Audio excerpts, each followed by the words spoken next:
नमस्कार विद्यार्थी मित्रांनो, इनशॉर्ट आय एस वर आपलं स्वागत आहे. मागील 2 सेशनमध्ये आपण एमपीएससी मेन्सचा GS1 आणि GS2चा सिलेबस डिकोड केला होता. आजच्या सेशनमध्ये आपण GS3चा सिलेबस डिकोड करणार आहोत. GS1 आणि 2 सिलेबसमध्ये आपण डिटेल डिस्कशन केलं होतं की यामध्ये सब्जेक्ट मॅटर कुठले आहेत, कुठल्या थीम्स आहेत आणि आपण प्रिपरेशन कुठल्या डायरेक्शनला कशा आस्पेक्टनी किंवा कुठल्या पॉईंट ऑफ व्ह्यूनी केलं पाहिजे. सिमिलरली आज आपण GS3 बघणार आहोत. GS1 आणि 2च्या तुलनेत जर आपण GS3चा विचार केला तर GS3 हा 1 आणि 2 पेक्षा बराच वेगळा येतो. आता तो वेगळा कसा येतो? तर नंबर 1 आहे की GS3 हा लेंग्दी आहे. GS3 हा 1 आणि 2च्या कंपॅरिझन मध्ये लेंग्दी आहे. दुसरा आहे की GS3 हा 1 आणि 2 सारखा कॉम्प्लिमेंट करत नाही. जसं की GS1 आणि 2 मधले जे सब्जेक्ट मॅटर्स आहेत ते एकमेकांना कॉम्प्लिमेंट करतात. फॉर एक्झाम्पल, इथे मी GS1चा सिलेबस दिलेला आहे आणि हा GS2चा आहे.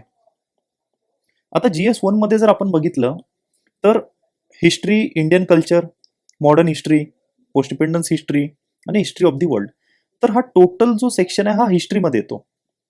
टोटल सेक्शन हा हिस्ट्रीमध्ये येतो. यानंतर हा जो टोटल सेक्शन आहे सॅलियंट फीचर पासून ते इम्पॉर्टंट जिओफिजिकल फिनॉमिना हा जॉग्राफीमध्ये येतो.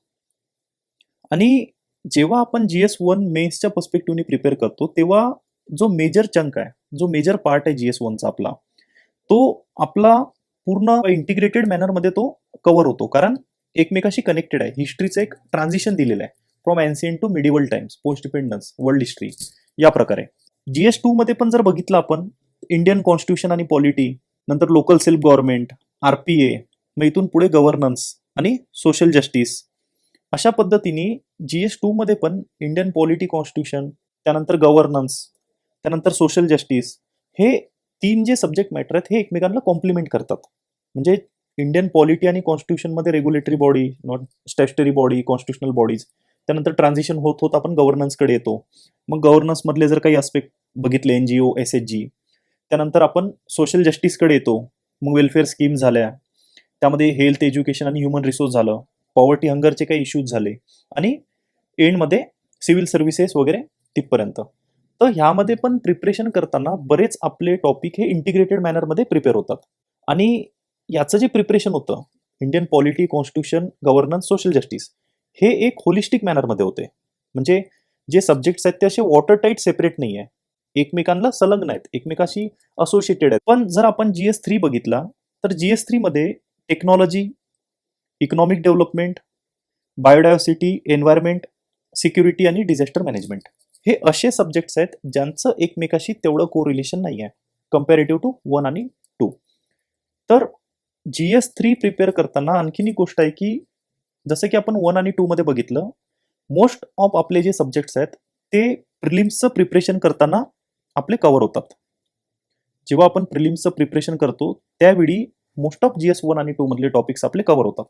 फॉर एक्झाम्पल, जे salient aspect of art, literature, architecture आहे, हे जेव्हा आपण एन्शियंट हिस्ट्रीसाठी आपण प्रिलिम्ससाठी प्रिपेअर करतो तेव्हा हे अस्पेक्ट तिथे कव्हर होतात.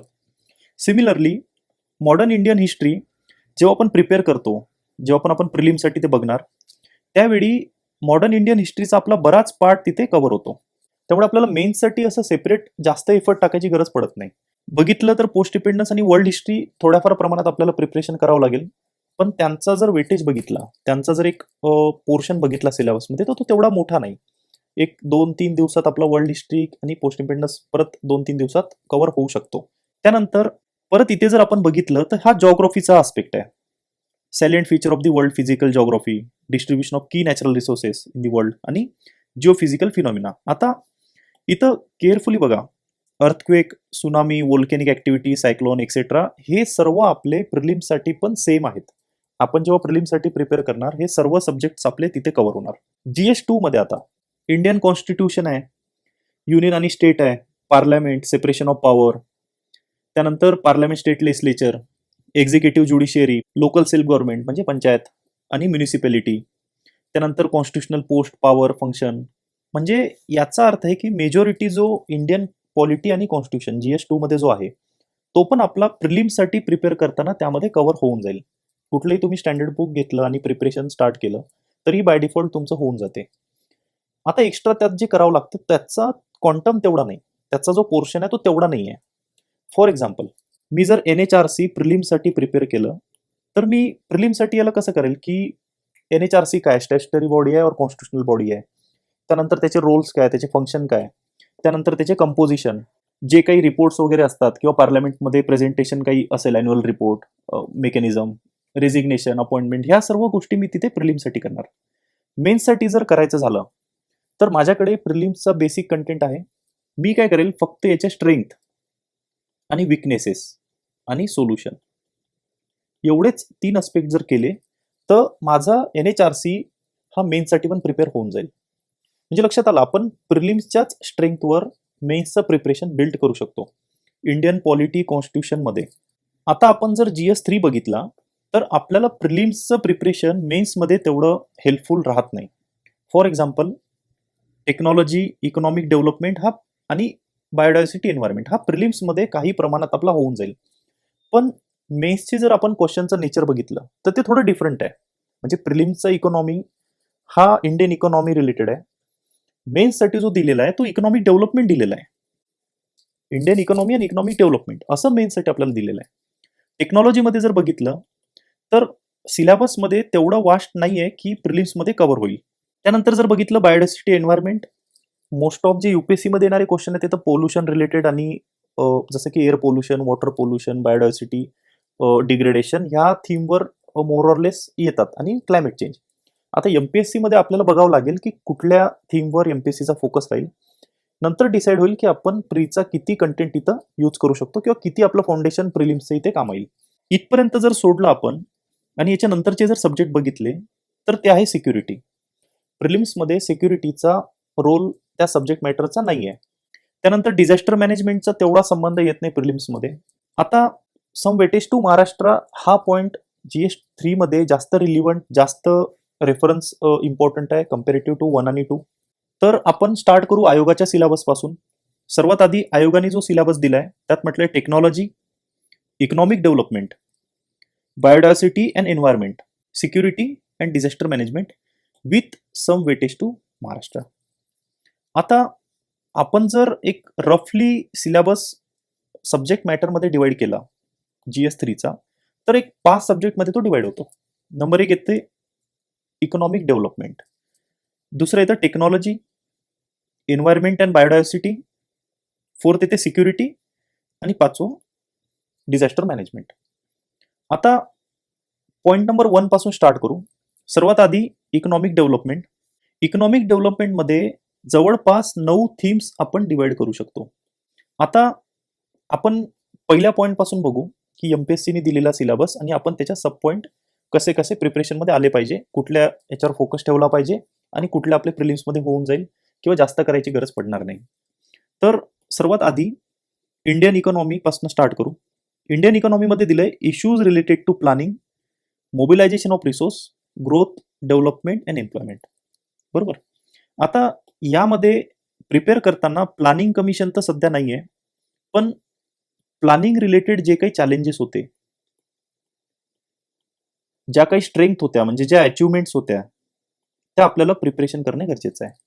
इंडियन प्लॅनिंगचे चॅलेंजेस, अचिव्हमेंट, स्ट्रेंथ, विकनेस त्याचं आपल्याला प्रिपरेशन करावं लागेल. त्यानंतर मोबिलायझेशन ऑफ रिसोर्स येते. मोबिलायझेशन ऑफ रिसोर्समध्ये मग वेज आणि मीन्स ऑफ रिसोर्स मोबिलायझेशन, त्याचे challenges in mobilisation of the resources, solution, government initiative जर कुठले असतील मोबिलाइज करायसाठी ते, आणि various aspects of the mobilisation. For example budgetary जे वेज आणि मीन्स आहेत किंवा नॉन बजेटरी वेज आणि मीन्स आहेत. त्यानंतर ते growth development, growth and development आणि त्यांचं डिफरन्सेस, परत त्यांचं आपल्याला अनालिटिकल पॉईंट ऑफ व्ह्यूने ते प्रिपरेशन करावं लागणार आहे. त्यानंतर एम्प्लॉयमेंट. इंडियन इकॉनॉमीमध्ये एवढे टॉपिक येतात. त्यानंतर ती इन्क्लुझिव्ह ग्रोथ. सेकंड, इन्क्लुझिव्ह ग्रोथमध्ये सिलेबसमध्ये फक्त एकच लाईन दिली, inclusive growth and issues arising out of it. म्हणजे आपण प्रिपरेशन करताना आपण आधी जसं सेशनमध्ये डिस्कस केलं की 360 डिग्री आपल्याला कव्हरेज करावं लागेल. 360 डिग्री पॉईंट ऑफ व्ह्यूने आपण पूर्ण टॉपिकचा प्रिपरेशन केलं पाहिजे.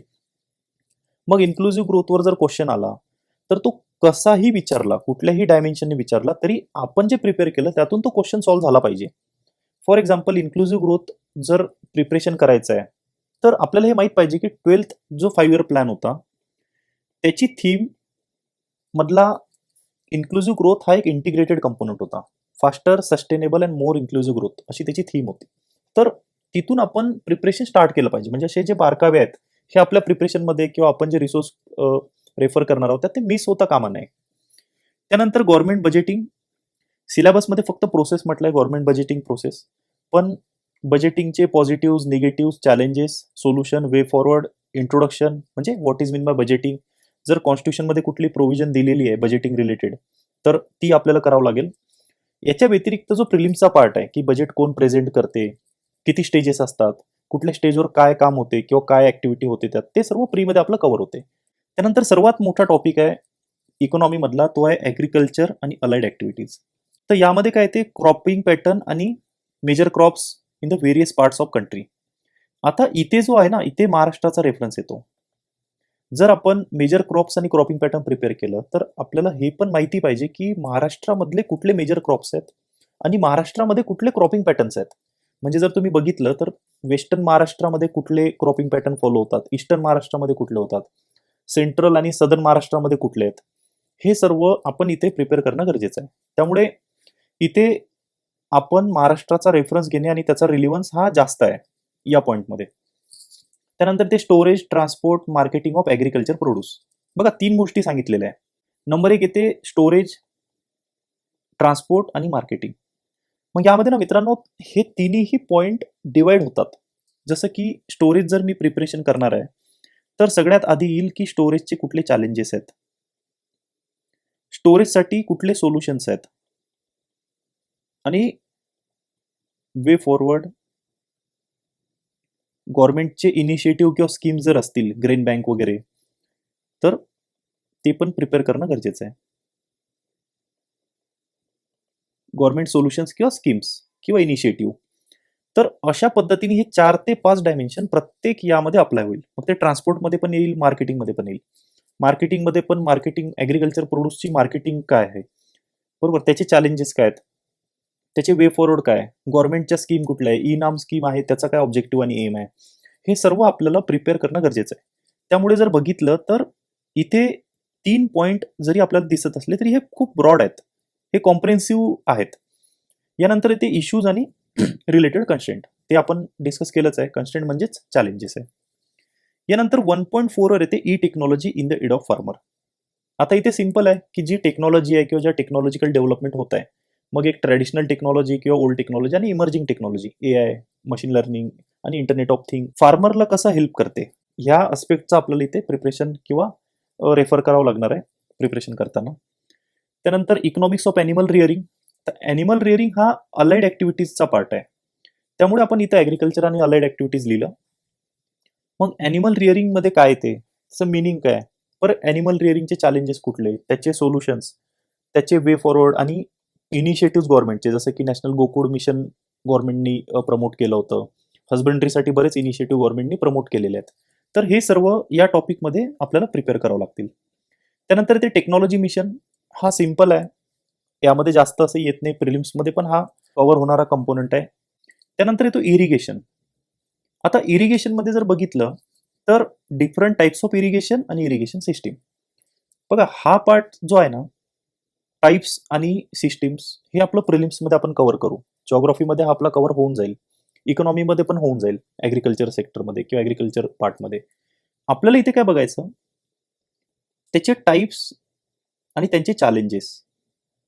जसं की टँक इरिगेशन सिस्टीम आहे, मायक्रो इरिगेशन सिस्टीम आहे. आता मायक्रो इरिगेशन हा आवडता टॉपिक आहे आणि ती सस्टेनेबल मेथड असल्यामुळे त्याच्यावर क्वेश्चन येण्याची शक्यता ऑलवेजच जास्त आहे.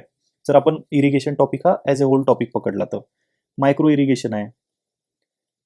मग यासाठी ज्या स्कीम्स आहेत, प्रधानमंत्री कृषी सिंचाई योजना, ह्या सर्व आपल्याला प्रिपेअर करावं लागतील. बऱ्याच स्कीमची नावं आणि त्यांचे कंपोनंट आपल्या प्रिलिम्समध्ये होऊन जातात. मेनसाठी फक्त ते लक्षात असणे आपल्याला आन्सरमध्ये लिहिण्यासाठी, आणि काही स्पेसिफिक जे चॅलेंज असतात ते आपल्याला एवढं माहिती पाहिजे. त्यानंतर ते सबसिडीजचा इश्यू.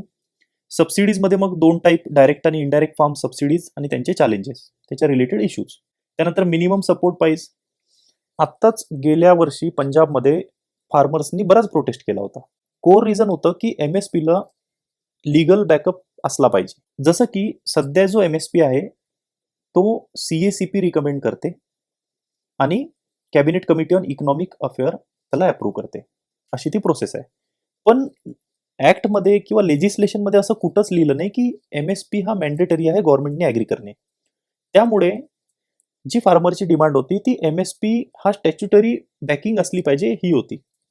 तर आता जेव्हा आपण MSP प्रिपेअर करणार त्यावेळी MSPचे बेनिफिट्स काय आहेत, म्हणजे कुठले फायदे आहेत MSPचे, त्याचे चॅलेंजेस कुठले आहेत आणि सोल्युशन्स. जर MSP नाही आहे, स्टॅच्युटरी बॅकअप नाही केलं तर त्याला अल्टरनेटिव्ह कुठले काढू शकतो आपण. जसं की आता चॅलेंजेसमध्ये बघितलं तर काय होतं, MSP मुळे जो क्रॉपिंग पॅटर्न आहे आपला तो डिस्टॉर्ट होतो. तर असे जे मेन्सच्या पॉईंट ऑफ व्ह्यूनी आपल्याला आस्पेक्ट आहेत ते पूर्ण या MSP टॉपिकमध्ये कव्हर करावे लागतील. अदरवाईज जो प्रिलिम्सचा पार्ट आहे MSPचा कसा असतो, किती पर्सेंट असतो किंवा FL+CL जो फॉर्म्युला आहे, स्वामीनाथन कमिटी कुठली होती, कुठल्या पिकांसाठी MSP दिला जातो, मग किती दिला जातो, कोण अप्रूव्ह करतं, प्रोसेस काय, हे सर्व प्रिलिम्सचे पार्ट आहेत ते प्रिलिम्समध्ये कव्हर होऊन जातील. हे जे आपण बोललो हे मेन्सचे पार्ट आपल्याला सेपरेटली कव्हर करावे लागतील किंवा जेव्हा आपण न्यूजपेपर वाचणार तेव्हा ते टॉपिक आपल्याला फोकस ठेवून कव्हर करावे लागतील. त्यानंतर येते 1.7 PDS पब्लिक डिस्ट्रीब्युशन सिस्टीम. जर सिलेबस बघितला तर 5 पॉईंट दिलेले आहेत, ऑब्जेक्टिव्ह, फंक्शनिंग, लिमिटेशन, रिवॅम्पिंग आणि इश्यू ऑफ बफर स्टॉक. हा पण PDSचाच एक इंटिग्रेटेड कंपोनंट आहे आणि फूड सिक्युरिटी त्यानंतर. तर एवढे पॉईंट आपण एक्सक्लुझिव्हली प्रिपेअर करणं गरजेचं आहे. म्हणजे जेव्हा आपण PDS बघणार ते ऑब्जेक्टिव्ह काय त्याची फंक्शनिंग कसं चालते, जे फंक्शनिंग किंवा इम्प्लिमेंटेशन जे मेकॅनिझम आहे ते कशा पद्धतीने वर्क करते, PDSचे लिमिटेशन्स कुठले आहेत, म्हणजे PDSमध्ये जे चॅलेंजेस आहेत किंवा त्याचे जे कन्स्टेंट आहे बघा, चॅलेंज,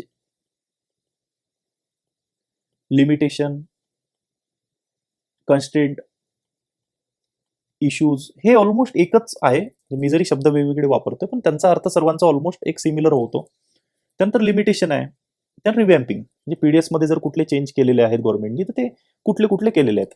आता यामध्ये मग गुलाटी कमिटी आहे किंवा बऱ्याच इम्पॉर्टंट कमिटी होत्या. छत्तीसगडचं जे आहे, छत्तीसगड मॉडेल यामध्ये फेमस आहे, ज्यांनी ट्रकमध्ये GPS लावली होती ट्रकला, की सो दॅट ज्या काही लाईव्ह मुवमेंट्स आहेत, ज्या ट्रॅकिंग आहेत त्यांचे रूट्स ते ट्रॅक होतील, म्हणजे PDSचं लिकेज होणार नाही आणि काउंटर फिटिंग जे राहतात, म्हणजे जो PDSचा माल आहे तो चेंज करून तिथं सबस्टँडर्ड माल देणे, अशा गोष्टी होणार नाही.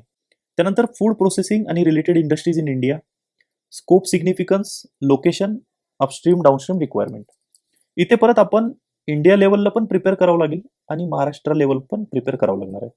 जसं की महाराष्ट्रामध्ये फूड प्रोसेसिंग इंडस्ट्री आणि रिलेटेड इंडस्ट्रीज कुठे आहे, त्याचे upstream downstream forward backward linkages, scope, significance, मग चॅलेंजेस, मग महाराष्ट्रामध्ये कुठले स्पेसिफिक चॅलेंज आहेत का, इंडिया लेवलला कुठले चॅलेंजेस आहेत, हे सर्व आपल्याला प्रिपेअर करावं लागणार आहे. त्यानंतर सप्लाय चेन मॅनेजमेंट, तर तो इंटिग्रेटेड कंपोनंट आहे, हा वरच्या टॉपिकमध्ये जे आहे फॉरवर्ड बॅकवर्ड लिंकेज वगैरे त्यामध्ये हा कव्हर होऊन जातो. आणि लास्ट पॉईंट आहे इकॉनॉमिक डेव्हलपमेंटचा, तो आहे लँड रिफॉर्म. आता लँड रिफॉर्म GS1 मध्ये पण येतो आणि GS3 मध्ये पण येतो. पण फरक हा आहे की GS1 मध्ये तो पोस्ट डिपेंडन्स मध्ये येतो, GS3 मध्ये तो इकॉनॉमीमध्ये येतो. त्यामुळे मग इथे इकॉनॉमीमध्ये बघताना आपण GS3 साठी जेव्हा तो टॉपिक प्रिपेअर करू त्यावेळी आपल्याला इकॉनॉमिक पॉईंट ऑफ व्ह्यूनी, GS3च्या पॉईंट ऑफ व्ह्यूनी त्याला प्रिपेअर करावं लागणार आहे.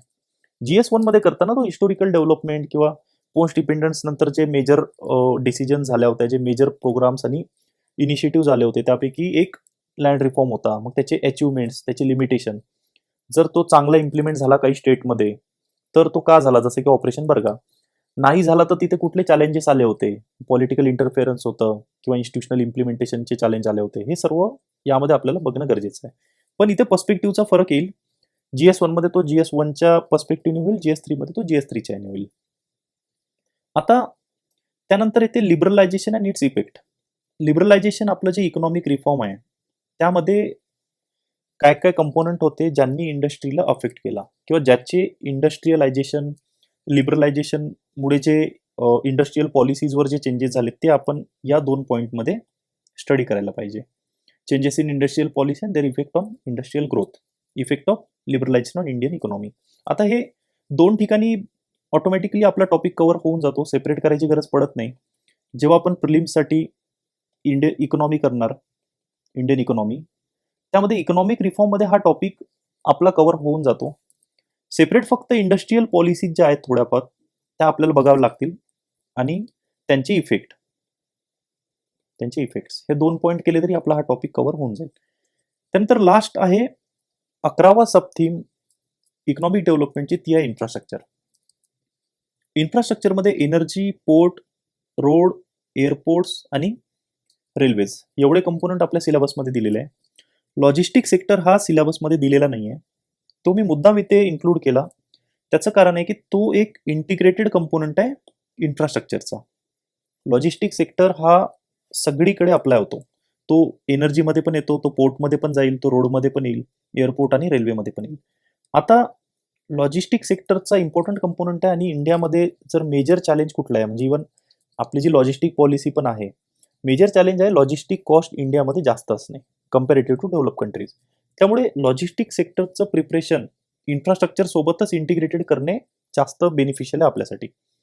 तर इन्फ्रामध्ये road, railway, energy, ports, airport आणि लॉजिस्टिक सेक्टर एवढं आपण कव्हर होतं आणि एवढं आपल्याला प्रिपेअर करावं लागेल. मग आता यामध्ये करताना एक गोष्ट लक्षात घेतली पाहिजे की प्रत्येक जे दिलेलं आहे तिथे, म्हणजे 5 ते 6 जे इन्फ्रास्ट्रक्चरचे कंपोनंट आहे, हे सर्व आपण 2 ते 3 पॉईंटमध्ये डिवाइड केले पाहिजे. फॉर एक्झाम्पल रेल्वे आहे, तर रेल्वेमध्ये माझ्याकडे डेटा असला पाहिजे. रेल्वेचे किती किलोमीटरचं ब्रॉडगेज नेटवर्क आहे, किंवा किती किलोमीटर आहे, किती प्रवासी ट्रान्झिट होते दरवर्षी, किंवा ॲन्युअल बजेट एक्सपेंडिचर, एक अशा फॅक्ट असल्या पाहिजे ज्या ॲन्सरमध्ये मी लिहू शकेल. दुसरं असलं पाहिजे की रेल्वे सेक्टरचं सिग्निफिकन्स काय इंडियामध्ये, इम्पॉर्टन्स काय. तिसरं असलं पाहिजे की रेल्वे सेक्टरमध्ये कुठले चॅलेंजेस सध्या फेस करत आहे. त्यानंतर येईल त्याचे सोल्युशन्स किंवा गव्हर्नमेंट इनिशिएटिव्ह आणि कमिटीज. गव्हर्नमेंटनी वेगवेगळ्या स्टेजेसवर वेगवेगळ्या टाइम पिरियडमध्ये डिफरंट कमिटीज अपॉइंट केल्या होत्या, वेगवेगळे रिकमेंडेशन त्यांनी दिले होते. त्यातले बरेच रिकमेंडेशन आपण विवेक देबरॉय कमिटी असेल, मग असे बरेच कमिटींचे रिकमेंडेशन आपण इम्प्लिमेंट केले होते आणि रेल्वे मॉडर्नायझेशनकडे आपण त्याच दृष्टीने वाटचाल करत आहोत. आता हे जे 5 पॉईंट मी सांगितले, हे 5 पॉईंट या दिलेल्या इन्फ्राच्या सर्व कंपोनंटमध्ये अप्लिकेबल आहेत. आता जर बघितले लॉजिस्टिक सेक्टरमध्ये पण हेच 5 ते 6 पॉईंट लक्षात ठेवून आपण प्रिपरेशन केलं पाहिजे. एअरपोर्टमध्ये पण सेम आहे, डेटा, सिग्निफिकन्स, चॅलेंजेस, सोल्युशन आणि committee, commission, way forward. Road सेक्टरमध्ये पण येईल. मग रोड ॲक्सिडेंट्स किती आपले दरवर्षी, 1.5 लाखाच्या आसपास आपले दरवर्षी ॲक्सिडेंट होतात रोड सेक्टरमध्ये. मग त्याचा सिग्निफिकन्स काय रोडवेजचं, नॅशनल हायवेची लेंथ किती आहे, टोटल हायवेजची लेंथ किती आहे इंडियामध्ये, चॅलेंजेस कुठल्या रोड सेक्टरमध्ये, जसं की ब्लाइंड स्पॉट आहेत बरेच ठिकाणी आणि ते मेजर प्रोन एरियाज आहेत जिथे ॲक्सिडेंट होतात. रोडचं कन्स्ट्रक्शन कॉस्ट जास्त आहे, त्यामुळे आपण जे डांबर रोड आपण ज्याला म्हणतो त्याकडून सिमेंटकडे आपण चाललेलो आहे, लो मेंटेनन्स करण्यासाठी आणि ड्युरेबिलिटी, रिलायबिलिटी वाढवण्यासाठी. पोर्ट्स आहेत, मग पोर्ट्सचा डेटा आपल्याकडे असला पाहिजे. मेजर पोर्ट 13-14 इंडियामध्ये मेजर पोर्ट्स आहेत. त्याची जी व्हॉल्यूम आहे, म्हणजे इंडियाचा जो ट्रेड आहे तो बाय व्हॉल्यूम आणि बाय व्हॅल्यू, हा पोर्ट थ्रू किती आहे, रोड थ्रू किती आहे, रेल्वे थ्रू किती आहे, हे सर्व आपण फॅक्ट इथं कव्हर करणं गरजेचं आहे. त्यानंतर एनर्जीमध्ये आपण बघितलं पाहिजे की डेटा, एनर्जी ट्रान्झिशन जो इंडेक्स आला रिसेंटली, तो आपण रँक त्यामध्ये एक लक्षात ठेवला पाहिजे की इंडियाचा रँक किती आहे. एनर्जीमध्ये मग renewable energy, non renewable energy, ह्या दोन्ही अस्पेक्ट आपल्याला तिथे कव्हर करावे लागणार आहेत. तर असे 5 ते 6 पॉईंट लक्षात ठेवून आपण इन्फ्राचे कंपोनंट कव्हर केले पाहिजे. सेकंड येते मित्रांनो टेक्नॉलॉजी. आता टेक्नॉलॉजीमध्ये जास्त कॉम्प्लिकेट असा सिलेबस एमपीएससीने दिलेला नाही आहे, सिम्पल ठेवलं आहे. डेव्हलपमेंट अँड देअर अप्लिकेशन, ज्या काही टेक्नॉलॉजिकल डेव्हलपमेंट होत आहे करंट अफेअर्समध्ये त्या होतील आणि त्याचे अप्लिकेशन्स एव्हरीडे लाईफमध्ये. मग व्हर्च्युअल रियालिटी आलं, आर्टिफिशियल इंटेलिजन्स आलं, किंवा मशीन लर्निंग आलं. त्यानंतर आणखीन कुठलं आहे, आता रिसेंट टाईममध्ये जर बघितलं आपण तर जनरेटिव्ह AI आलं.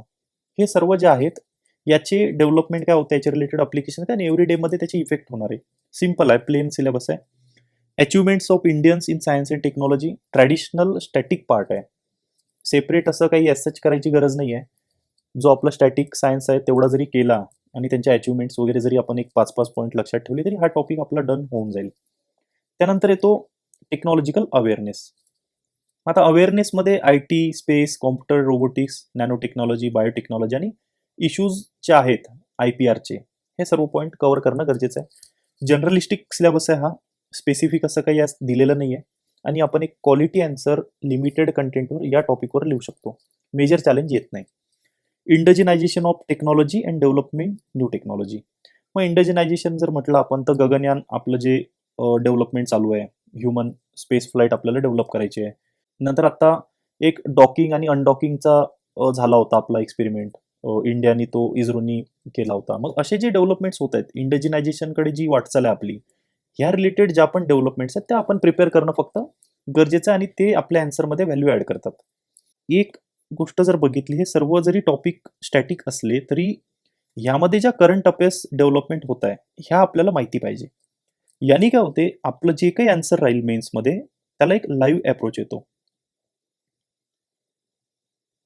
लाईव्ह अप्रोचचा अर्थ असा आहे की जेव्हा जेव्हा स्टॅटिकवर क्वेश्चन येतो तेव्हा आपण त्या क्वेश्चनला लाईव्ह किंवा जे करंट अफेअर्समध्ये एक्झाम्पल आहे, जी डेव्हलपमेंट आहे त्यांनी स्टार्ट केलं तर तो क्वेश्चन जिवंत होतो, तो कंटेंट जिवंत होतो.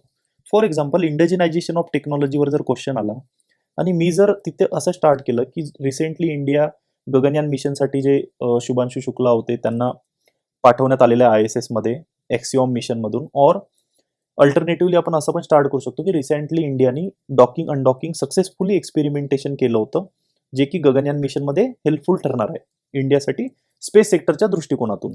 तर काय होतं ना, तो जो टॉपिक आहे ना तो लाईव्ह होऊन जातो, तो डायनॅमिक होतो, म्हणजे तो टॉपिक जिवंत होऊन जातो. आणि जर आपण त्याला डेड ठेवलं, जर आपण फक्त ट्रॅडिशनल गोष्टी लिहिल्या तर त्याचा जो डायनॅमिझम आहे तो लूज होतो. मग त्या केसमध्ये मार्क येण्याची शक्यता जवळपास कमी राहते. नेहमी लक्षात ठेवा, जेव्हाही आपण आन्सर लिहिणार तेव्हा आपला जो अप्रोच असला पाहिजे तो करंट अफेअर्स टू कन्व्हेन्शनल असाच असला पाहिजे. कितीही क्वेश्चन स्टॅटिक आला तरी आपण त्याला करंट अफेअर्सची जोड दिली पाहिजे आणि करंट अफेअर्सचा त्यात रिलिव्हन्स दिला पाहिजे. आणखीन एक एक्झाम्पल देतो. जर फॉरेस्ट फायरवर फॉर एक्झाम्पल क्वेश्चन आहे, आता फॉरेस्ट फायर काय होते, त्याचे चॅलेंजेस काय, किंवा त्याचे फॅक्टर पॉझिटिव्ह जे फॅक्टर्स आहेत, मग त्या पॉझिटिव्हमध्ये परत अँथ्रोपोजेनिक फॅक्टर, नॅचरल फॅक्टर, दोनमध्ये आपण डिवाइड करू शकतो. तर हे जर सर्व मी लिहिले ना तर तो क्वेश्चन डायनॅमिक नाही होणार. ती पुस्तकी इन्फॉर्मेशन आहे, ते बुकिश इन्फॉर्मेशन आहे, जेनेरिक आहे, जी सर्वांकडे आहे. आपलं आन्सर ॲव्हरेज होणार. बट जर मी तिथे असं स्टार्ट केलं की उत्तराखंडमध्ये सगळ्यात जास्त फॉरेस्ट फायर होतात, रिसेंटली तिथे जो काही नंबर असेल, फॉर एक्झाम्पल 10 असेल, फॉरेस्ट फायर रिपोर्ट केल्या गेल्या आणि उत्तराखंडमध्ये बरेच फॉरेस्ट फायर होतात, तर हा क्वेश्चन जो आहे आपला फॉरेस्ट फायरवर आलेला तो डायनॅमिक होईल, तो त्यामध्ये एक व्हॅल्यू ॲड होईल, त्याला करंट अफेअर्सचा कंटेक्स्ट येईल आणि एक्झामिनरला हे लक्षात येईल की तुम्ही करंट अफेअर्सची अवेअर आहात, तुम्हाला करंट डेव्हलपमेंट माहिती आहे, तुम्ही एक कॉग्निझंट आहात आजूबाजूला आपल्या जे काही घडत आहे, जे काही न्यूजपेपरमध्ये रिफ्लेक्शन येत आहेत. ह्या सर्व गोष्टी मेन्सचं प्रिपरेशन करताना लक्षात ठेवणे खूप गरजेचं आहे. यानंतर पुढे येतं बायोडायव्हर्सिटी आणि एन्व्हायरमेंट. प्रिलिम्समध्ये यातला बराच पार्ट होऊन जातो, पण जर क्वेश्चनचं नेचर आपण बघितलं तर MPSCचा आपल्याकडे डेटा नसल्यामुळे सांगता नाही येणार, पण UPSCचं जर बघितलं तर 2 ते 3 थीम त्यांच्या इम्पॉर्टंट आहेत. जसं की थीम नंबर 1 येते क्लायमेट चेंज, सेकंड थीम येते त्यांची पोल्युशन. पोल्युशनमध्ये मग ते एअरवर एक वेळ विचारून घेतील, मग वॉटरवर विचारतील, मग आणखीन बाकी टाईपचे जे प्लास्टिक पोल्युशन आहे मग त्याच्यावर विचारतील, मग सॉईलवर येऊन जाईल, असं पोल्युशनमध्ये ते होतं कव्हर. त्यानंतर तिसरा जो येतो एन्व्हायरमेंटमध्ये थीम, ती येते एन्व्हायरमेंटल डिग्रेडेशन. माझं असं मत आहे की MPSC मध्ये पण बऱ्यापैकी या लाईनवरच क्वेश्चन असू शकतात. त्याचं रिझन आहे, क्लायमेट चेंज घ्या, पोल्युशन घ्या किंवा एन्व्हायरमेंटल डिग्रेडेशन घ्या, तिन्ही बर्निंग इश्यूज आहेत, कंटिन्युअसली न्यूजमध्ये आहेत आणि ग्लोबल लेवलवर पण या रिलेटेडच डेव्हलपमेंट खूप रिसेंट टाईममध्ये चालू आहेत. मग COP तुम्ही 30 घ्या जी प्लॅन आहे, किंवा 29th घ्या, क्लायमेट फायनान्सच्या डिस्कशन चालू आहेत. हे सर्व बघता climate change, environmental degradation, global warming, pollution हे बर्निंग इश्यूज आहेत आणि इथे क्वेश्चन विचारण्यासाठी खूप जास्त स्कोप आहे. तर यामध्ये जे सिलेबसमध्ये दिलं, कन्झर्वेशन, पोल्युशन आणि डिग्रेडेशन आणि एन्व्हायरमेंटल इम्पॅक्ट असेसमेंट, हा सिंपल टॉपिक आहे, 10 मिनिटामध्ये आपला प्रिपेअर होऊन जाईल. एन्व्हायरमेंटल इम्पॅक्ट म्हणजे काय असतो, त्याची प्रोसेस काय असते, त्याचे चॅलेंजेस काय असते, जो 2020 मध्ये जो गव्हर्नमेंटनी EIA ड्राफ्ट आणला होता त्याचे काय लिमिटेशन्स होते आणि प्रेझेंट त्याचे सोल्युशन्स काय आहेत, हे सर्व EIA मध्ये आपल्याला कव्हर करावे लागतील. यानंतर फोर्थ पॉईंट येतो आपला सिक्युरिटी. आता सिक्युरिटीमध्ये आपण 4 पॉईंटमध्ये सिलेबसला डिवाइड केलं, ज्या थीम्स आहेत त्या आपण 4 थीममध्ये सिलेबस पूर्ण डिकोड केला. तर त्यामध्ये सगळ्यात पहिला आहे इंटरनल सिक्युरिटी चॅलेंजेस. आता इंटरनल सिक्युरिटी चॅलेंजेसमध्ये 4 पॉईंटमध्ये आपण सिलेबस बघू. सर्वात आधी येते role of external state and non state actor in creating the challenges. Second येते communication network media social networking sites in security challenges. जो काही यांचा रोल असेल कम्युनिकेशन नेटवर्कमुळे मीडियाचे फॅक्टर पॉझिटिव्ह निगेटिव्ह दोन्ही पण, हे सर्व आपण प्रिपेअर करणं गरजेचं आहे. सायबर सिक्युरिटीचा आस्पेक्ट यामध्ये आलेला आहे, बेसिक्स ऑफ सायबर सिक्युरिटी. त्यानंतर मनी लॉन्ड्रिंग इट्स प्रिव्हेन्शन. मग मनी लॉन्ड्रिंग आलं तर इथे बाय डिफॉल्ट आपलं ब्लॅक मनी पण आलेलं आहे, ब्लॅक मनी पण इथं आलेलं आहे. आणि लिंकेज, मग लिंकेज कशाची? ऑर्गनाइज क्राईम आणि टेररिझम यांची लिंकेज. असे 4 पॉईंटमध्ये आपण सिक्युरिटीचा 4.1 जो पहिली थीम आहे इंटरनल सिक्युरिटीसाठी जे मेजर चॅलेंजेस आहेत इंडियाला, ते आपण कव्हर या पद्धतीने करू शकतो सिलेबसमध्ये. नंतर येते एक्स्ट्रीमिझम अँड डेव्हलपमेंट. आता लिंकेज जी आहे जे डेव्हलपमेंट आणि स्प्रेड ऑफ एक्स्ट्रीमिझम, तर याची जी लिंकेज आहे तो आपण प्रिपेअर करणं गरजेचं आहे. मग आता एक्स्ट्रीमिझम आहे किंवा लेफ्ट विंग एक्स्ट्रीमिझम आहे, मग याचे रिझन्स काय आहेत, का होतात आहे, याचे सोल्युशन्स काय आहे. मग गव्हर्नमेंटने कुठले इनिशिएटिव्ह घेतले, जसे की ग्रे हॉर्न एक डेडिकेटेड फोर्स काढलेला आहे जो नक्षलाइटची किंवा लेफ्ट विंग एक्स्ट्रीमिझमशी डील करतो. त्यानंतर समाधान डॉक्टरीन आत्ता आणली होती मागच्या वर्षी, समाधान. तर नंतर सरेंडरिंग पॉलिसी आहे गव्हर्नमेंटची. तर अशा बऱ्याच इनिशिएटिव्ह गव्हर्नमेंटने आणलेले आहे लेफ्ट विंग एक्स्ट्रीमिझम कर्ब करण्यासाठी किंवा नक्षलिझम जे आहे ते कर्ब करण्यासाठी. आता इथे प्रिपेअर करताना अशा ठिकाणी आपण दोन्ही आस्पेक्ट बघितले पाहिजे, इंडिया आणि महाराष्ट्र. इंडिया आणि महाराष्ट्र. आता इंडियामध्ये जर बघितलं आपण तर कुठल्या कुठल्या एरिया हे नक्षलाइट अफेक्टेड आहे, मग ते आपण प्रिपेअर करताना त्याचा एक मॅप, हँडी मॅप पण ड्रॉ करून घेतला पाहिजे. सो दॅट काय होते, जेव्हा आपण आन्सर लिहू त्या आन्सरमध्ये हा मॅप रिफ्लेक्ट होणं गरजेचं आहे. जर आता आपण इथे मॅपमध्ये बघितलं तर हा लेफ्ट विंग एक्स्ट्रीमिझम जे आहे किंवा लिफ्टिंग एरिया अफेक्टेड आहे. अशा पद्धतीने आपण तुम्ही नोट्स काढून ठेवू शकता 1 पेजमध्ये. त्यानंतर महाराष्ट्रामध्ये बघितलं परत तर मग महाराष्ट्रामध्ये ज्या काही एरियामध्ये आहे, जर आपण बघितलं तर ईस्टर्न महाराष्ट्रामध्ये बराच अफेक्ट आहे, म्हणजे बरंच लेफ्ट विंग एक्स्ट्रीमिझम किंवा नक्षलिझमचा प्रिव्हिलन्स आहे. तर हे आपण दोन्ही पर्स्पेक्टिव्हनी कव्हर केलं पाहिजे, इंडिया आणि महाराष्ट्र. मग यामध्ये डेटा पण इम्पॉर्टंट आहे, की लास्ट इयर किंवा त्याच्या लास्ट इयरमध्ये किती इव्हेंट झाले होते. नंतर आता पर्सेंट किती आहे, म्हणजे किती पर्सेंट ऑफ इंडिया आणि किती percent of Maharashtra left wing extremism affected area आहे. आता हे पर्सेंट जी डेटावारी असते MHA देते, मिनिस्ट्री ऑफ होम अफेअर्स, आणि हे न्यूजपेपरमध्ये कॉन्स्टंट चालूच असते. जर आपण डेली न्यूजपेपर वाचला तर त्यामध्ये ह्या गोष्टी आपोआप कव्हर होतात, सेपरेटली कव्हर करायची गरज पडत नाही. त्यानंतर security in the management in the border area. मग आता ज्या काही आपल्या बॉर्डर्स आहेत, आता इथं जरी एकच लाईन आहे पण इंडियाच्या ज्या काही बॉर्डर्स आहेत, जसं की पाकिस्तान सोबत, चायना, मॅरिटाईम बॉर्डर, मग मॅरिटाईममध्ये श्रीलंका पण, त्यानंतर आपली इथे अफगाणिस्तान, म्यानमार, बांगलादेश, अशा ज्यांच्यासोबत इंडियाची बॉर्डर आहे, ज्या ज्या कंट्रीसोबत बॉर्डर येतात त्यांच्याशी रिलेटेड आपण 3 पॉईंट आपले लक्षात असलेच पाहिजे. त्यातलं नंबर 1 येते डेटा. आता कुठला डेटा? तर इंडिया अफगाणिस्तानची बॉर्डर किती किलोमीटर आहे, इंडिया बांगलादेशची बॉर्डर किती किलोमीटर आहे. म्हणजे मी आन्सर जेव्हा सुरू करणार तेव्हा पहिली फॅक्ट आन्सरच स्टार्ट इथून होणार की बॉर्डर किती शेअर करतो आपण. त्यामध्ये डेटामध्ये मग पहिलं आलं की किलोमीटर्स, त्यानंतर टाईप आला. आता इंडिया बांगलादेशची जी बॉर्डर आहे ती बऱ्यापैकी मिक्स बॉर्डर आहे, जे काही ओपन आहे, काही क्लोज आहे, काही पोरस आहे, काही लँड बॉर्डर आहे, काही वॉटर बॉर्डर आहे, रिव्हरमुळे डिवाइड झालेले आहेत, फॉरेस्टेड एरिया आहे. तर हे सर्व टाईप आपल्याला माहिती पाहिजे. त्यानंतर दुसरी गोष्ट असली पाहिजे की चॅलेंजेस. चॅलेंजेसमध्ये मला हे माहीतच पाहिजे as a student, as an aspirant एक आन्सर लिहिताना की अफगाणिस्तान सोबत इंडियाचे कुठले चॅलेंजेस आहेत. ते चॅलेंजेस आपल्याला 5 ते 6 तोंडपाठ पाहिजे. इंडिया पाकिस्तानमध्ये कुठले चॅलेंज जातात आहे, इंडिया चायनामध्ये कुठले आहे, जसं की आता बॉर्डर सेटल्ड आणखीन पण LAC आपण बघितलं असेल तुम्ही, बरेचदा न्यूजमध्ये राहते. इंडिया आणि पाकिस्तानची बॉर्डर 3 झोनमध्ये डिवाइड होते. मग ही अनसेटल्ड आहे, बऱ्याच एरियामध्ये बॉर्डर डिस्प्यूट्स आहेत, मग यांच्या मीटिंग वगैरे दोन्ही गव्हर्नमेंटच्या होत राहतात. त्याचं न्यूजपेपरमध्ये बरेचदा फॉलोअप येत राहतो. मग ह्या गोष्टी आपल्याला माहीत असणे खूप गरजेचं आहे. श्रीलंका जर बघितलं तर फिशरमॅनचा इश्यू आहे. का आहे तर ऑलवेजच राहते की आपले फिशरमॅन त्यांच्या बॉर्डरमध्ये गेले, त्यांच्या आपल्या बॉर्डरमध्ये आले, आणि मग तिथे फ्रिक्शन होत राहते. तर एकमेकांच्या बॉर्डरचे जे चॅलेंजेस आहेत, इंडियाच्या ज्या शेजारी कंट्रीच्या नेबरहूड कंट्रीजचे जे बॉर्डर चॅलेंज आहेत ते आपल्याला माहिती पाहिजे.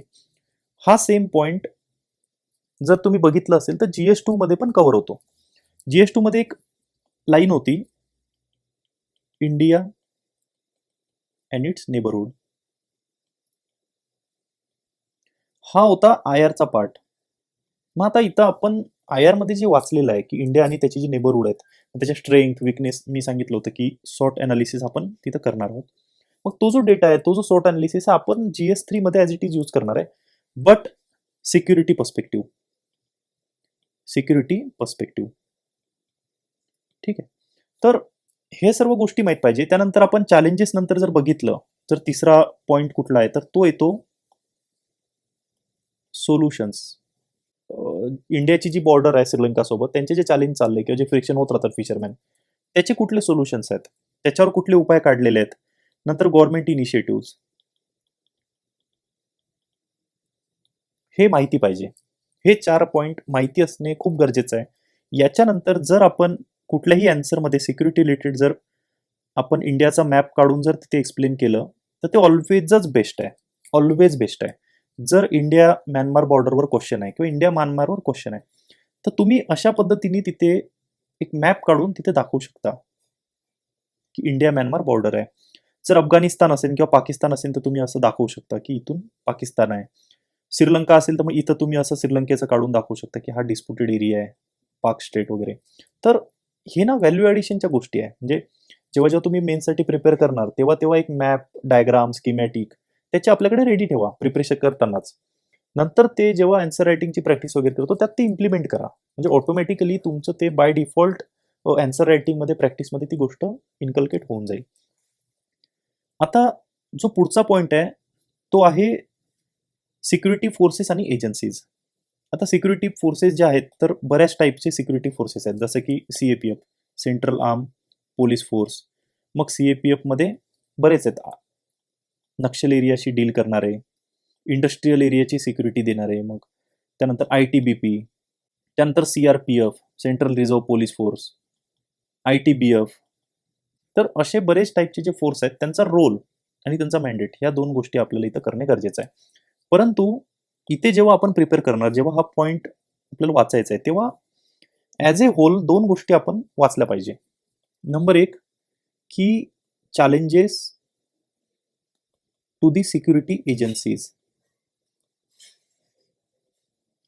जे काही सिक्युरिटी एजन्सीज आहेत इंडियामधल्या, आर्म फोर्सेस, पॅरामिलिटरी फोर्सेस, त्यांचे जे चॅलेंजेस आहेत ते ॲज ए होल आपण वाचले पाहिजे एकत्र करून, ना की वेगवेगळे. जसं की CRPFचे चॅलेंज काय, ITBPचे चॅलेंज काय, BSFचे चॅलेंजेस काय, असं न वाचता आपण काय करू, आसाम रायफलचे चॅलेंजेस काय, एक ॲज ए होल वाचू आपण की ज्या काही सिक्युरिटी फोर्सेस आणि एजन्सीज आहेत इंडियामध्ये, त्यांचे चॅलेंजेस कुठले आहेत. आता काय होतं, बरेचदा जर क्वेश्चन स्पेसिफिक जरी विचारला, म्हणजे आसाम रायफलवर जरी विचारला, तर मोर ऑर लेस चॅलेंजेस सेमच राहतात. ITBP जरी आला किंवा BSF जरी आला, तर 2 चॅलेंज जर 3 चॅलेंज जर सोडले आपण, तर majority of the challenges same राहतात. त्यामुळे प्रिपेअर करताना चॅलेंजेस ॲज ए होल आणि सोल्युशन ॲज ए होल अशा टाईपनीच तो आपण टॉपिक प्रिपेअर करायचा. त्यानंतर 5वा आपला टॉपिक येतो डिझास्टर मॅनेजमेंट. आता डिझास्टर मॅनेजमेंटमध्ये एकच थीम आहे. त्याच्यामध्ये सिलेबस तेवढा इलॅबोरेट नाही आहे, बट आपण याला एक डिटेल लेवलवर डिकोड करू. आता disasters and their management, disaster risk resilience आणि रेसिलियंट सोसायटी, असे 3 फॅक्टर दिलेले आहेत. GS1 मध्ये आपण बघितलं होतं की व्हेरियस जॉग्राफिकल फिनॉमिना.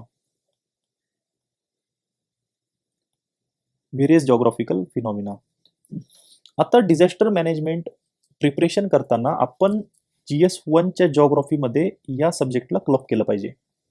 म्हणजे जेव्हा तुम्ही GS1 मध्ये अर्थक्वेक वाचणार, तेव्हा जॉग्राफी पर्स्पेक्टिव्हने बघून घ्या. प्लस नंतर आपण हे बघणार की डिझास्टरचे पॉइंट ऑफ व्ह्यूनी अर्थक्वेकचे अस्पेक्ट्स आहेत, जसं की NDMA, नॅशनल डिझास्टर मॅनेजमेंट ऑथॉरिटीच्या गाईडलाईन्स. अर्थक्वेक प्रोन एरिया किती आहे इंडियामध्ये. मग इथे परत डिझास्टरमध्ये प्रत्येक ठिकाणी महाराष्ट्र येईल, प्रत्येक डिझास्टरमध्ये महाराष्ट्र ॲड होईल. महाराष्ट्रामध्ये किती आहे आणि त्याचे सोल्युशन्स, हे प्रत्येक ठिकाणी आपण कव्हर करावं लागणार आहेत. जसं की ड्रॉट्स आहेत. मग ड्रॉट्सचा आपला एकदा जॉग्राफीचा डील झाला, जॉग्राफी पर्स्पेक्टिव्हने आपण बघितला की मग पर्सेंट एरिया किती आहे महाराष्ट्र आणि इंडिया दोन्हीमध्ये. नंतर आपले NDMAच्या गाईडलाईन्स येतील, त्यानंतर ड्रॉट्सचे व्हेरियस रिझन्स येतील. पण आपण इथे डिझास्टर मॅनेजमेंटच्या पर्स्पेक्टिव्हने बघणार आहोत. त्यामुळे हा जो टॉपिक आहे, हा आपण जॉग्राफी प्रिपेअर करताना इंटिग्रेटेड मॅनरमध्ये कव्हर केला पाहिजे. डिझास्टरमध्ये बरेच टाईप्स आहेत, म्हणजे एक ते मॅनमेड आणि नॅचरल. मग मॅनमेडमध्ये जर बघितलं आता तर रिसेंटली 2 दिवसाआधी हैदराबादमध्ये तेलंगणामध्ये इंडस्ट्रीयल डिझास्टर झालं. त्याआधी जहाज आग लागल्या होत्या अरेबियन सी मध्ये. तर हे सर्व आपण प्रिपरेशन करणे गरजेचे आहे. मग मॅनमेड डिझास्टर जे काय असेल, इंडस्ट्रीयल डिझास्टर्स आहेत, तुम्ही बघितलं असेल RCB सेलिब्रेशनच्या वेळी स्टॅम्पेड झाला होता आणि ही 4थी-5वी घटना होती स्टॅम्पेडची. त्याच्या आधी एक टेम्पल होतं साऊथमध्ये, तिथं स्टॅम्पेड झाला होता. तर मॅनमेड डिझास्टरचे जे काही टाईप्स आहेत वेगवेगळे, क्राऊड मॅनेजमेंट वगैरे, हे आपण प्रिपरेशन करणं गरजेचं आहे. नॅचरल डिझास्टरमध्ये परत मग अर्थक्वेक आला, ड्रॉट्स, फ्लड्स, हे सर्व आपल्याला प्रिपेअर करावं लागेल. यामध्ये प्रिपरेशन करताना नेसेसरी आहे की मॅप आपल्याला लक्षातच पाहिजे. जे काही आपण आन्सर लिहिणार, ज्या क्वेश्चनचं आपण सोल्युशन किंवा आन्सर देणार आहे, ते मॅप थ्रूच गेलं पाहिजे. जर आपण ड्रॉट विचारलं तर मग इंडियाचा मॅप काढून आपण लगेच सांगू शकतो की इंडियामध्ये ड्रॉट कुठल्या कुठल्या एरियामध्ये, जसं की मराठवाडा झाला, नॉर्थमध्ये आहे. आणि जसे काही फ्लड आहे, मग फ्लड पण आपण मॅपमध्ये दाखवू शकतो. India is the exceptional country where the flood and drought happen at the same time. Eastern जो इंडिया आहे तिथे आपले फ्लड्स चालू असतात, वेस्टर्नमध्ये सेम टाइमला ड्रॉट्स असतात. तर असे जे कॉन्ट्राडिक्शन्स आहेत ना, हे आपण मॅपमधून बेस्ट एक्सप्लेन करू शकतो. त्यानंतर GS3 प्रिपेअर करताना आणखीन एक गोष्ट लक्षात घ्यायची मित्रांनो, की न्यूजपेपरचं रिडिंग हे डेली आणि फॅक्च्युअल पॉईंट ऑफ व्ह्यूनी करणं गरजेचं आहे. म्हणजे न्यूजपेपरमध्ये ज्या काही डेव्हलपमेंट, जसं मी आता की स्टॅम्पेडचे ते एक्झाम्पल दिले होते, हे नोट डाऊन करून ठेवायचे. जेव्हा आपण या टॉपिकवर आन्सर लिहिणार ना, आपल्या आन्सरमध्ये हा कंटेक्स्ट आला पाहिजे की ऑइल स्पिलवर जर क्वेश्चन आहे किंवा शिपिंग डिझास्टरवर आहे, तर आपण हा मेन्शन केला पाहिजे की रिसेंटली अरेबियन सीमध्ये 2 शिप आग लागून तिथे डिझास्टर झाला होता. त्यानंतर स्टॅम्पेडवर आला किंवा क्राऊड मॅनेजमेंटवर जर आला, तर मग आपण हे म्हटलं पाहिजे की RCB रिसेंटली RBCBचा जो इन्सिडेन्स होता तिथे स्टॅम्पेड झाला होता. त्याच्या आधी साऊथमध्ये एका टेम्पलमध्ये पण झाला होता, त्यामध्ये गोव्यामध्ये पण झाला होता त्याच्या आधी. या वर्षीच्या 2025च्या जर डेव्हलपमेंट बघितलं तर 3 एक्झाम्पल्स आहेत आपल्याकडे. त्यानंतर जर तुम्ही इंडस्ट्रीयल डिझास्टर बघितला तर रिसेंटली हैदराबादमध्ये झाला. त्यानंतर सिवा कासी ही फेमस आहे फायर वर्कसाठी तामिळनाडूमध्ये. तर इथे पण आता 2-3 दिवसाआधी डिझास्टर झालं होतं, स्फोट होऊन बरीच लोक मृत्युमुखी पडली होती. मग आपल्या आन्सरमध्ये ह्या गोष्टी येणं खूप गरजेचं आहे. तर GS3 प्रिपेअर करताना त्याला करंट अफेअर्सची जोड देणे खूप गरजेचं आहे. तर न्यूजपेपर रीड करताना आपण जे काही आता डिस्कस केला सिलेबस, याच्या नोट्स काढून हा टॉपिक किंवा जी न्यूज आहे ती सिलेबसच्या कुठल्या पॉईंटमध्ये येते हे आयडेंटिफाय करून ती न्यूज त्या अकॉर्डिंग आपण रीड केली पाहिजे. तेव्हा आपल्या आन्सरमध्ये बेस्ट क्वालिटी रिफ्लेक्शन होते. आपल्याकडे डेटा फॅक्ट राहतो ना, की अनालिटिकल जो पर्स्पेक्टिव्ह लागतो म्हणजे सब्जेक्ट मॅटरसाठी, तो तिथे येऊन जातो. बाकी GS1 आणि 2च्या मी लिंक्स डिस्क्रिप्शनमध्ये टाकलेल्या आहे. ज्यांनी ते बघितलं नसेल ते नक्की बघा. GS4 पण या वीकमध्ये आपण अपलोड करू. म्हणजे आपली जी सिलेबसची सिरीज चालू आहे ती आपण या वीकमध्ये कन्क्लूड करू. Thank you so much.